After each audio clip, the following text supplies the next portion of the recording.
Hi, I'm Meghana. I'm Sohana, and this is Shankari, our co-host and co-producer. Today we're going to be talking about the book Before the Coffee Gets Cold by Toshikazu Kawaguchi. So, off the bat, this book had a really interesting premise. Basically, it follows the story of this small cafe in the corner of Tokyo, and when you walk into that cafe, it feels like you've been brought to a different period in time, and that's part of the premise of this book. Basically, if you sit in a specific seat and order a cup of coffee, once you start drinking the coffee, you will travel forward or backward in time. When you do this, however, there's one caveat. If you don't finish drinking your coffee before it gets cold, you will be stuck in the period of time you got to, and you will cause some issues and time inconsistencies, which would cause problems in the real world. So you have to come back before the coffee gets cold. So this seemed like a really interesting and fun book, and we picked it up after we read Sweet Bean Paste. So Sweet Bean Paste is also a book we've reviewed on the channel, and if you haven't watched the video, you should go watch it.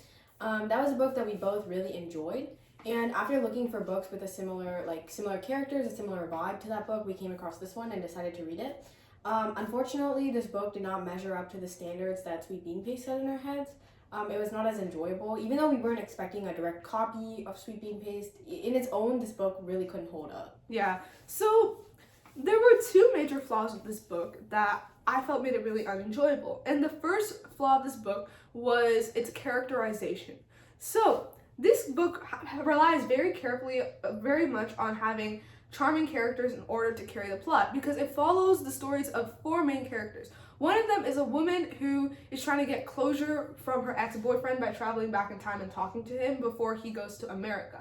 The second character, she is trying to find a letter that her husband wrote to her before he got Alzheimer's. The third woman in this book, she is trying to travel back in time to talk to her estranged sister before her sister got into a car crash and died. And the fourth character in the book, she actually travels into the future, and she's trying to meet her unborn child.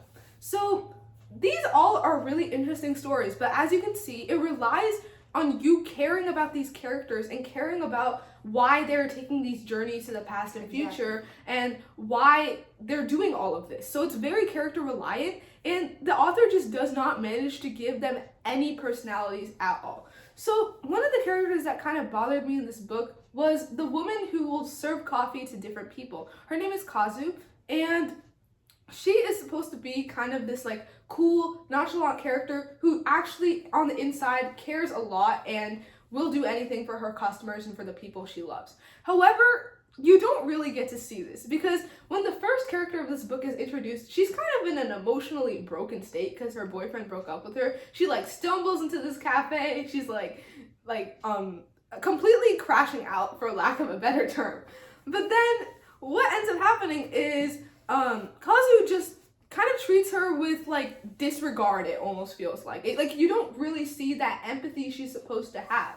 Instead, she feels very cold and off the bat just very unlikable. And it's this kind of 2D characterization. You're unable to give depth to the characters. You're unable to portray this character as somebody who has multiple sides in a way that doesn't feel disjointed. And also, even the characters who are supposed to have just outwardly likable personalities don't feel like real people, because, and this is another point I want to bring up, because of the word choice and the writing choice. Wait, before we move on from characterization, I just want to point out, it's very, very possible to have characters that can be evil or not necessarily morally good, or even characters that are unfriendly and cold and aggressive.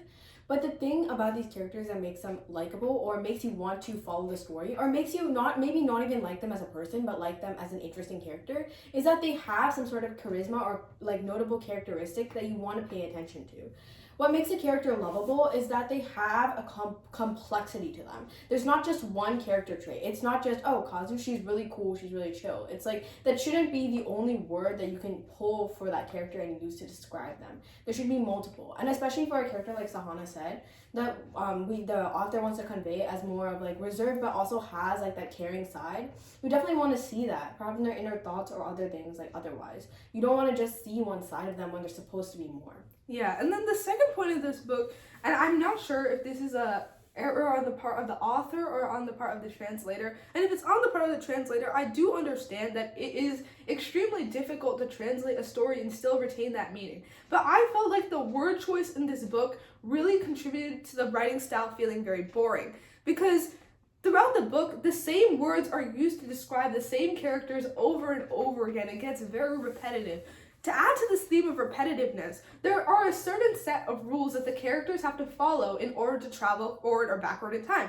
For one, they can only sit in a certain seat, and there's usually a ghost lady who is sitting in that seat, and they have to wait for her to leave, and she only leaves at a specific time. So this would normally be very charming. It's like this specific set of rules that the characters have to follow. That's very fun.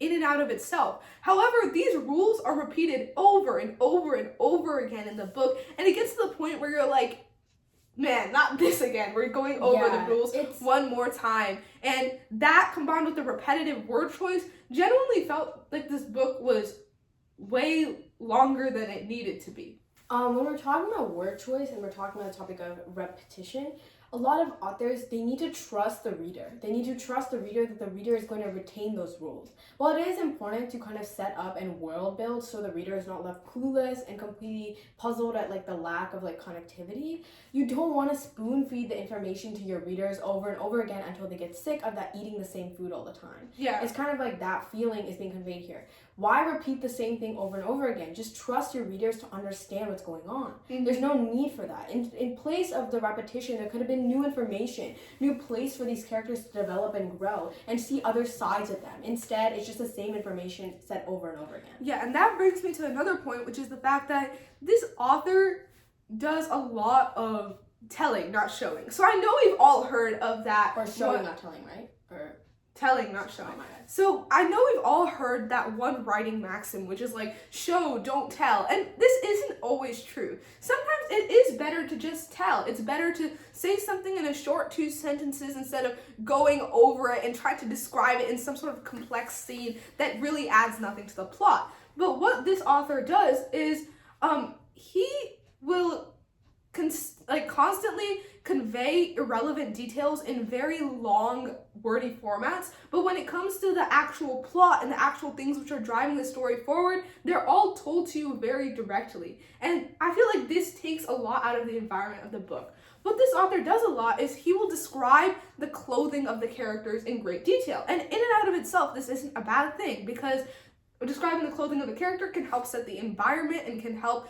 make you feel like you're in that scene. And or it feel can even like immersed. say something about a character. Maybe they're very observant, or maybe clothing plays an important part of their lives, or maybe clothing plays an essential part in the theme of the story. Yeah, but there are many characters throughout the course of this book, and a lot of the time it feels like their clothing is described in a way that is not productive to the plot. It just feels like you're giving a description so you can picture this character. But if I'm at a place where I don't really care about this character and I have never seen or met this character before and I don't even know who they are, it gets to the point where it's like, why should I care about this character's clothing? Like, what does their clothing actually tell me about them? And the reality is, it tells you very little. Rather than that, it would have been so much nicer if the author focused on describing like the plot details and the more of the.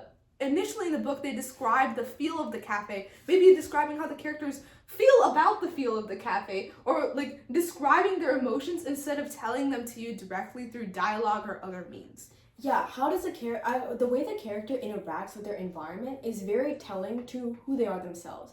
Perhaps they're constantly drumming things on the table or scratching at their head. That could show stuff like anxiety or worry.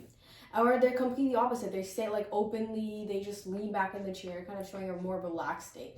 With the whole thing about showing, not telling, I feel like I even struggle with this sometimes. What we get lost in is that you want to just describe and describe and describe, and so all of this flowery language just comes out of you because that's what you interpret as showing instead of telling. But the fact of the matter is, why do we say show not tell? It's for the subtlety. It's for your readers to kind of piece the clues together and create that puzzle and get that insight in a very beautiful sort of way, right? It's a process. That's why we say show don't tell. Floweriness of language can be useful in certain circumstances, but when you do it over and over again, it just adds to the overall repetition and becomes tiring. And it becomes its own form of telling in a way. You're not showing me anything here. It just detracts from the subtlety that show not tell is supposed to kind of imbue. So That's not to say that this book was all bad, though. So there were some points about this book that I definitely enjoyed. Like I said before, the premise of this book is really interesting, and each of the characters, their stories genuinely do have like a lot of interesting points. Like, I feel like in another world, if this book was written in a better way, I would have been very attached to each of these characters because each of them have such an emotional story behind them. Another point of this book that I really enjoyed is the presence of a lot of female characters. A lot of the time, especially in East Asian fiction, I've noticed that the main characters tend to lean towards being male, right? But this book was written by a male author, but he still tried to convey female characters. And I do applaud that effort. I do applaud having these female characters presented in a very natural way, like not focusing on their femaleness necessarily, but just having them there as characters with their own development and stories. So those are some of the points that I really enjoyed about this book. However, because it wasn't conveyed to the fullness of its ability, it just felt like a book that had a lot of potential, but eventually got driven off the tracks. Yeah, I think that's a perfect word, like perfect 2 words, I guess, to describe this book, wasted potential, where it's more of just like, it could have been the author's mistakes, or not mistakes, but the author's writing, I guess, or the translator's kind of way of translating, that kind of took the potential, like, that you see in this book, and you see it, this amazing plot that this author, I have to give him credit, thought of. Like, that is a crazy plot, right? It kind of sucks the enjoyment out of that. And it becomes something boring, which is kind of why this book is, like, kind of even more unenjoyable, because you knew it could have been something really good, but it just never reached that height. Yeah. So, those are our thoughts about the book. I don't know how you guys will feel about it. Maybe you'll like it a lot more than we did. Maybe you'll find some depth for the characters that we didn't find. Whatever you do, I'd actually recommend giving this book a read, forming your own opinions about it. Yeah, I definitely think we would read more of this author's work just to see, like, is this maybe like a style that carries through, or if this is like a one-off incident, because definitely, like, the premise is really cool, so I want to give this author another chance and, like, read more of his works. Yeah. So those are our feelings about this book. Tell us how you guys feel, and thank you so much for your time. Yeah, we'll see you next time. Bye. Bye.